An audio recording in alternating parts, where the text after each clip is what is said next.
Shalom everybody and Chodesh Tov. Today's Rosh Chodesh Shvat. We are continuing with insights in the Parsha of the week. This week's Parsha, Parshat Bo, which goes very into detail into the Korban Pesach, which is technically the first mitzvah of the Jewish people, like as a nation. Even though there's also the Brit Milah circumcision, but that was so they can eat the Korban Pesach. The main highlight is the Korban Pesach that the Jews did together. Even though also Moshe Rabbeinu was commanded for the mitzvah of Rosh Chodesh of how to sanctify the new moon, but that was given to him. He was the one who did it. Hashem showed him how to do it. So technically the first mitzvah of the Jewish people together is the Korban Pesach. So because of that, we can say that the Korban Pesach is the beginning mitzvah of the Jewish nation, as a nation. This is our mitzvah which begins all the other mitzvot of the Torah. It's the beginning point. That's why there's so much emphasis on Pesach and the Korban Pesach. So in the details, let's take a look in the Pasuk. This is chapter 12, verse 11. Beforehand, already Hashem is commanding to Moshe to tell the Jewish people all the details of the Korban Pesach. You can't eat it cooked. It has to be like barbecued on the fire directly. You have to eat it at nighttime, right, with matzot and maromim, with bitter herbs, okay, and you shouldn't leave any leftovers, all these details.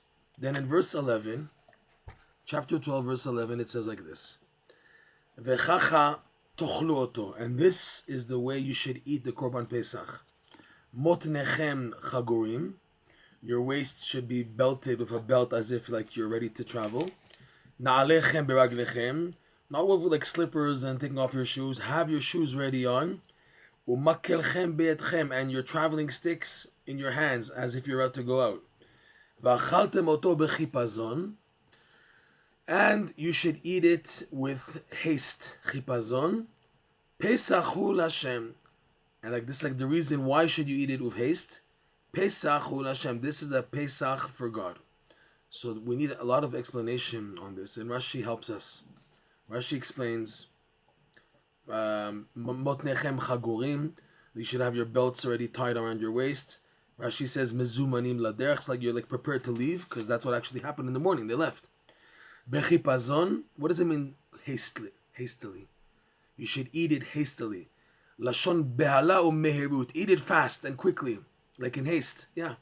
Kmo va'id David nechpaz lalechen, David was very hasty to leave. That's a verse in Samuel 1.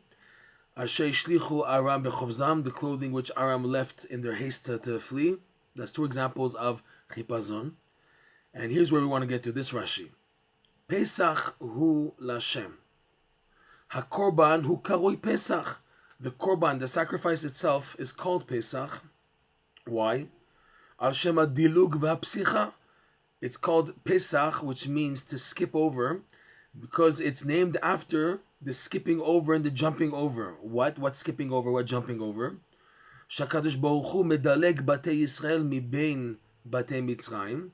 That the Hashem, blessed be He, the Holy One, blessed be He, was skipping over the Jewish peoples, the Jews who were living amongst between houses of Egyptians. V'kofetz mi mitzvi le mitzvi veYisrael emtzai nimlad. And Hashem, as if to say, jumps from Egyptian to Egyptian to smite their firstborn.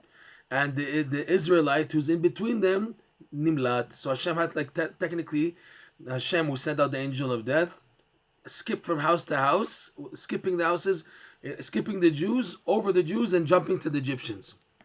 So then it continues, V'atem, so just like Hashem skipped over, and the Korban is called on the sake of the skipping over, the jumping over. V'atem asu kol avodotav Leshem Shamayim, and you, the Jewish people, do all of the services related to the sacrifice for the sake of heaven. Derech dilug kvitzah, in the same format, in like jumping and hopping format, just like Hashem did. Zecher lishmo shekarui Pesach, in memory, to inaugurate its memory of the name of the sacrifice, which is called Pesach. And he brings like in Old French, V'gam pasku. Lashon psia, what they say in French, Pascal, means psia, to jump from place to place. Okay? There's something here people don't even notice. People don't even pay attention. He says, Rashi, that you should do the mitzvah, the Korban Pesach, in the format of hopping and jumping around. This is the idea of dancing. Dancing and jumping around. The mitzvah of doing this Korban with simcha is hinted to in the dilug and kvitzah. And it's powerful because Rebbe Nachman teaches in many places that the power of dancing is to mitigate harsh judgments. In order for Hashem to skip over you and protect you from evil, you also have to skip and dance. That's one of the main ideas Rebbe Nachman gives of dancing, is that it mitigates harsh judgments. Just like you're jumping and hopping, so too the judgment should be skipped over you. You're hopping as if to say it's hopping over you, any judgment and difficulty. And it's hinted to in this mitzvah, which is the first mitzvah. The first mitzvah of the Jewish people that they're given, right? The two mitzvah together, they're all connected. The circumcision, which was on the same night, which is right before Pesach, right before Shkia, on the 14th of Nisan, the Jews did circumcision, and they went into the 15th already, circumcised, and then with that they were able to eat the Korban Pesach in Egypt. Okay, many miracles happened. The Targum says something unbelievable. The Targum says that night that the Jews ate the Korban Pesach, Hashem transported them to Jerusalem from Egypt. The Jews were transported to the place of the future Beit HaMikdash, the future temple, so they can eat the Korban Pesach in the actual parameters and boundaries of the Beit HaMikdash. And then they were sent back to Egypt. It's hinted to in the verse, Va'isaytchem al kanfei nesharim. Hashem says, and I carried you like on the wings of an eagle, transporting them for that night from Egypt to the Holy Land, to Yerushalayim, all the Jews, in the place of the Beit HaMikdash, so they can eat the Korban Pesach technically in Yerushalayim. Is that amazing? Fine. So we have this mitzvah where it's hinted to dance and jump around. Because really, Rebbe Nachman says, you should do mitzvot with joy. You should do mitzvot with movement and momentum and clapping your hands. Rebbe Nachman was very much supportive of Hasidim, of his followers, davening with hand clapping and movement and happiness, because that connotes all types of simcha. He was very against people who were like davening quiet, and when someone tries to make some noise, they say shah, shah, shah. He was very against that. He said he wanted to reinstitute what was lost from the Baal Shem Tov's time of people davening with noise and hand clapping and singing, and he held that was the way of the Baal Shem Tov that has to be reinstated. And it's a shame that today people don't daven like that, and the few who do are mocked of. But really, ideally, a Jew should daven and do all his mitzvot with movement and jumping and dancing. There were Breslov Hasidim of the last generation of Nachman Borstein, of blessed memory. He once told me that he saw how one Breslover would take about 5 minutes to say the blessing over the talit. On a regular weekday morning before davening shacharis, he would take 5 minutes to say the bracha, wrap himself in the talit, and he would be dancing under the talit for like within 5 minutes, expressing his joy in doing this beautiful mitzvah. So this mitzvah is designated from the Torah, the Korban Pesach. It's given the name Pesach because of the kvitzah, because Hashem skipped over. So now, Rebbe Nachman in Likutey Moharan Lesson 24 also refers to this mitzvah, saying that this mitzvah is the classic example for all mitzvot, that when a Jew does a mitzvah, specifically, especially, with joy, that mitzvah has power to activate motion, movement, and spiritual arousal to all the levels. This is hinted to in what Moshe Rabbeinu told Paro, and it's also in this week's parsha. Binarenu biskenenu nelech, bitzanenu uvkarenu nelech ki chag Hashem lanu. He asked Paro by the Makav Arbe, who's going? I'll let you go to sacrifice. You want to sacrifice the Korban Pesach in the desert, 3 days? No problem. Mi v'mi ha'olchim. Who's going? So Moshe said, we're all going. Binarenu viskanenu, with our youth and with the elders, nelech, we will go. Bitzanenu v'karenu, with our sheep and our cattle. with our sons and daughters, nelech, we will go, ki chag Hashem lanu, because it's a chag. So because it's a festival, we need to bring even the children. And also we don't know how many animals to bring, so we have to bring all of our cattle. And also the elder and the youth, they also have to come. Everybody has to come. So Rebbe Nachman shows from this verse that the power of a mitzvah is to wake up all the levels.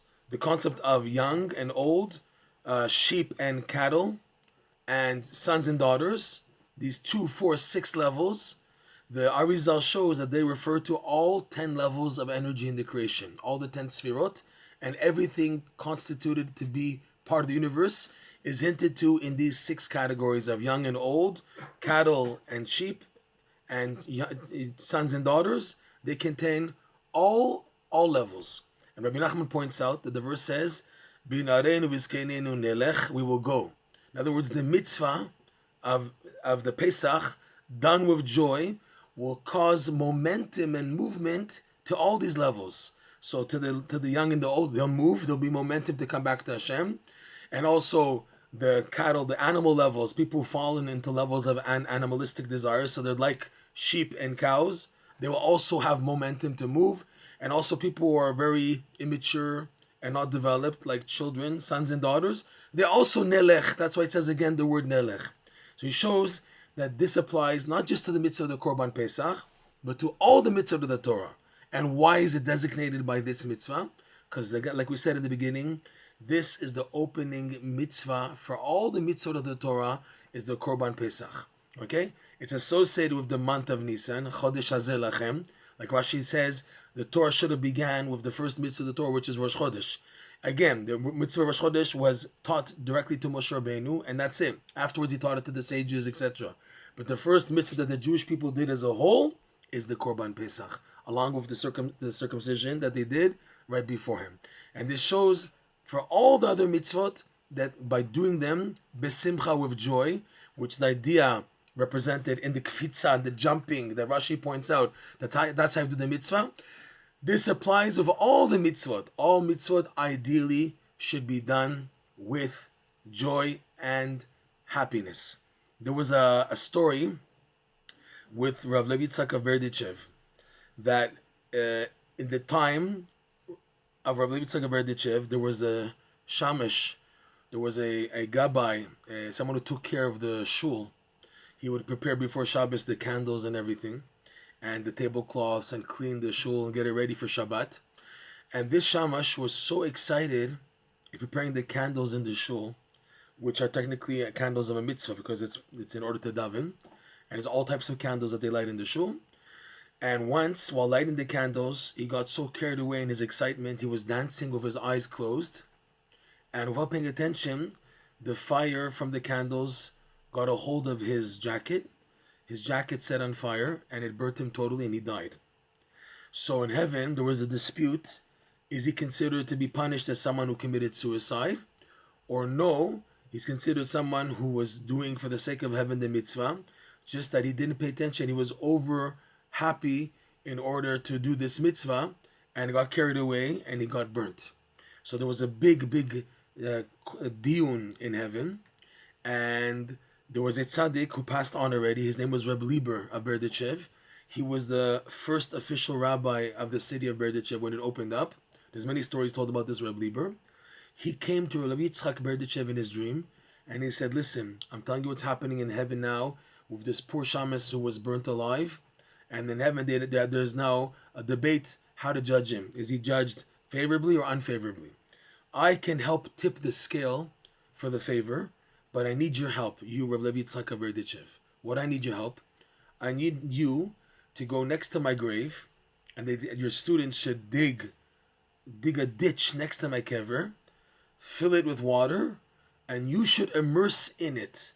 The power of you immersing in that mikveh, that temporary mikveh, next to my grave, together we can tip the scale to help the shamash to enter heaven as meritorious and not as someone who committed suicide." And he hinted that the whole deal in heaven was something very serious, because it had repercussions for many other cases like that throughout history, that people who were doing something sincere and honest out of joy sorry, and died because of it, to tip the scale to be should be meritorious, B'ezrat Hashem, this case would help for many other cases in heaven.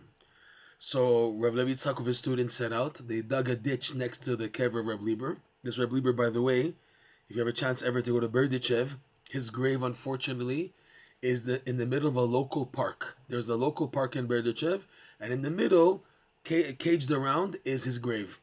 And that's it. Like they turned this big park, the cemetery, into a park, unfortunately. So they went to his grave. They dug, and they had water come in. They made it in a way that it's a kosher mikveh for the sake of the Rav Levi Yitzchak. And as soon as he stepped into the mikveh, the Berditchever, the walls of earth collapsed. So they shouldn't be in the mikveh. It should be full of mud. So his students had to dig out again the mud with the water, pour in more water, and he went in again, and again the walls collapsed. And he saw this happening once, twice, 3 times. So he understood that there's a major prosecution in heaven of not allowing this shamash to pass away in a merit. There's a major kitrug, prosecution, that they shouldn't tip for the scale of merit to help him to pass successfully. So Rav Yitzchak Berditchev said, okay, to his students, I will be already inside while you're digging out the ditch again another time. I will be in, and so quickly there'll be no time for the prosecution, whatever, to make the walls fall. Quickly put in the water and already dunk in. So that time it worked. And then Reb Lieber came to the Berditchev telling him it worked in heaven, and Baruch Hashem, he made it. To show you the power, how important it is to do a mitzvah with joy, even if it has unfortunate negative consequences. But still, the point is that when a Jew does a mitzvah with joy, he's protected. And the Torah, this week's Parsha, tells us derech kvitzah v'dilug. You should do the mitzvah, the Korban Pesach, while jumping and being happy. Jumping around. Don't be dead and stagnant. Be happy in doing that mitzvah. And Rebbe Nachman shows that this mitzvah applies to all the mitzvot in doing them with simcha and joy. And yes, momentum and movement show are an indicator of joy. Shabbat shalom, and have an amazing week.